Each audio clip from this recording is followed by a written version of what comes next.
Et vous le voyez, on a encore énormément de surprises pour vous, mais le temps nous est compté. Donc, on passe tout de suite avec vous. François, on repasse à l'anglais, because we're going to talk about finance. What about finance in Europe, and why did you want to talk about finance with, for instance, Vincent Le Stradic, who is from Lazare Frères?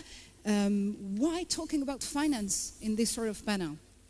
Well, I think it's a very interesting topic, and also I want to talk about the good finance, because every time we open, a paper, sometimes people talk about the bad finance. So, because we're running short of time, we're going to speed up. So, we were talking about mobility. It's my great pleasure to have Vincent Le Stradic. Vincent is between two planes. He's doing a Skype on his mobile phone. So it's really a real-time mobility. So Vincent is at the head of Lazare. He has an outstanding track record. I think he did more than $400 billion of transaction. He will say this a little bit later. He's graduated from Polytechnique, of course, Cordemine in SEAD, and has been doing a lot of transactions around the world. So thank you for being with us, Vincent. First of all, can you hear us? Yeah, the sound is great, actually. Thank you. Okay. So, Vincent, I know exactly what you're doing, but could you explain what you do and why, some people do not like the bankers? Well, I can explain what I do. No, my job, is actually very, very simple. I just marry people. So, when somebody wants to merge with someone else, you have a lot of hurdles to overcome. It can be cultural difficulties, especially in telecoms. Very often, the national incumbent is a national asset. Where even when the state is not a shareholder, a company which is the historical incumbent has a lot of cultural importance in the country, and merging an asset like this with an asset from an entrepreneur or another incumbent is always very difficult, because you have a long history in Europe or between Europe and other countries. And as we've seen in recent transactions, whenever you touch these very sensitive assets, whether in telecom or media, it's a bit delicate. So my role, very modestly, is just to bring people together and try to make a package that makes sense. And the package is usually a mix of strategic consideration, financial consideration, of course, because the shareholders want value to be created. And then, the most important thing is obviously the human factor, where you need to have a management team and a board that makes sense for everyone. So the business itself, I would say, it's very simple. It's just to help people to get married. And that's a very old business, of course, but we still do it.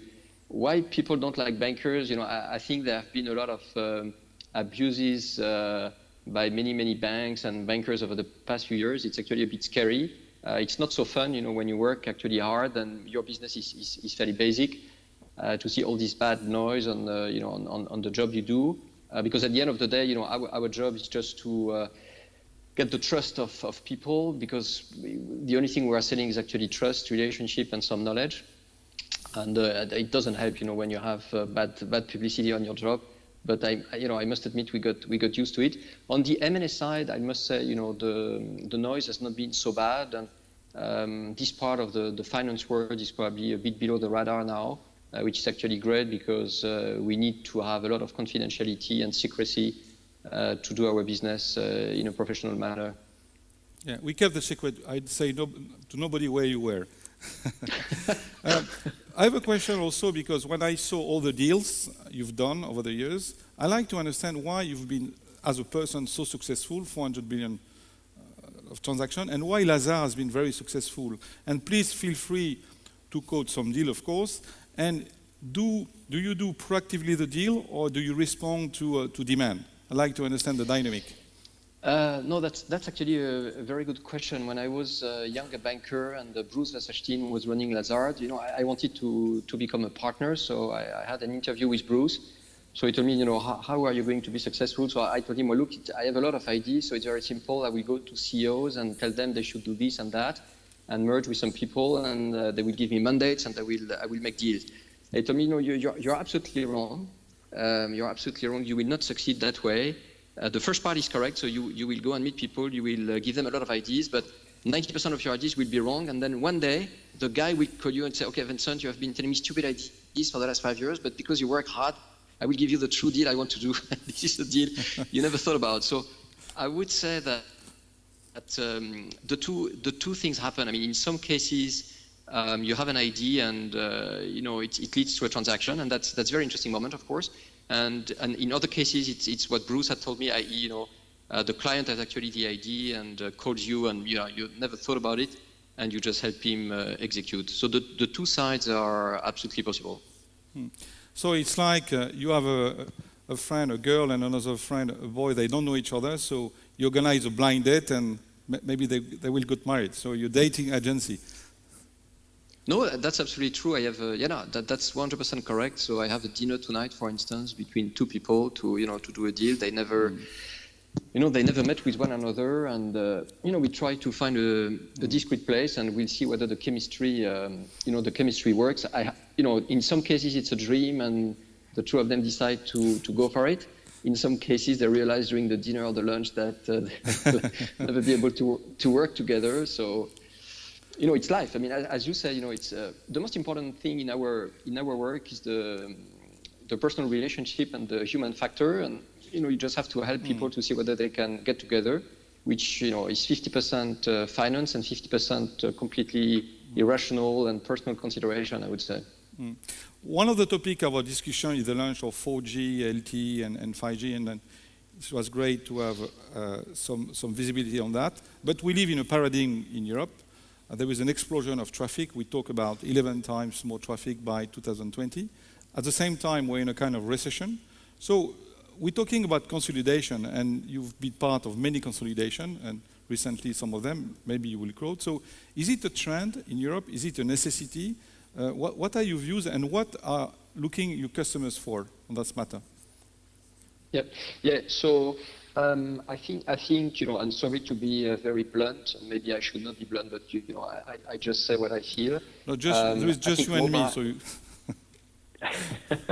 no, mobile has been as an industry. Obviously, you have been incredible successes, in particular in France. But as an industry in Europe, mobile has been quite negatively impacted the last, I would say, even 10 years. But the last 5 years have been very difficult.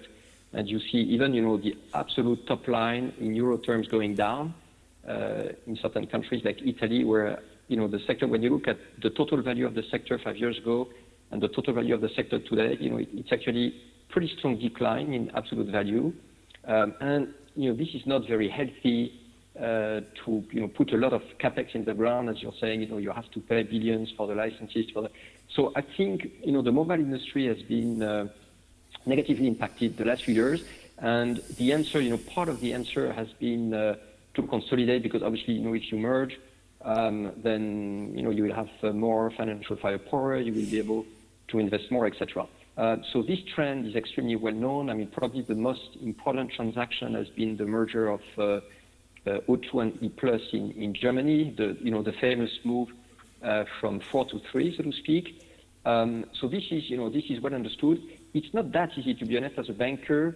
First of all, the regulatory environment is not always very easy. I tried personally to merge Sunrise and Orange Switzerland some years ago, and it completely backfired, and the regulator shut the deal down. So, but let's say you have seen the rumors of the mergers between Wind and Free in Italy. So they have tried to merge for many years, and so on and so forth. So I would say that's a consolidation theme which is well known by the market. And obviously, in France, we have seen the interest of Bouygues for SFR. And this trend will continue, but is running into some difficulties because of antitrust and, of course, the difficulties of agreeing the parameters of a transaction. But I think what is coming now, and that's a wave which is going to last for the next 5 years, and which is going to be extremely strong, is the convergence. And the way, because you can do a lot of theoretical things about convergence, but I think the way to look at it very simply, because at the end, simple things are the ones that drive strategic thinking, is just a market share. If you are a mobile operator in a given European country and you have 30% market share, you feel pretty good. 30% is actually quite good. when you look at the KPIs in the sector with 30% market share in a given European market, you are going to have, fairly decent EBITDA margin, probably north of 35%. The problem is that if your market is becoming convergent and moves to triple play, and then, the market is defined now not as mobile services, but mobile services plus broadband, plus TV, essentially pay TV, and in some cases free TV. Then your 30% market share, when you look at it in a converged market and you add up, the players, which are your competitors in pay TV and broadband, maybe your 30% becomes 10% or 12%. And at 10% or 12%, you may be subscale, and you may wake up 5 years later as a very small player in a market with still, 30% of the mobile market, but actually you completely missed the evolution of your market. So I think this evolution is going to be quite fast now. The French market is a very good example. The UK market is actually fascinating right now. The German market is moving quite fast with very strong players like United Internet who have entered mobile recently. And this will happen.